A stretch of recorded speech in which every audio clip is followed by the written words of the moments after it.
Computer আছে, laptop আছে, সব আছে। হ্যাঁ হ্যাঁ অবশ্যই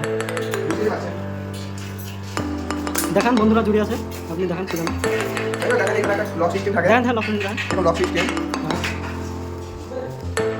এখানে একটা লক সিস্টেম আছে। এই লকের সাথে লকটা ধরলে হয়ে যাবে। না এটা কর্নার মারতে হবে, বুঝতে পারলে দাদা? ও আরেকবার দেখান লকটা, এই দেখেন লক, এটা দেখলেন আপনারা। হ্যাঁ লক, এটা কি চ্যানেল বলে? এটা হলো কি চ্যানেল ঠিক দাদা হয়ে গেল কমপ্লিট, দেখায় বন্ধুরাকে একটু।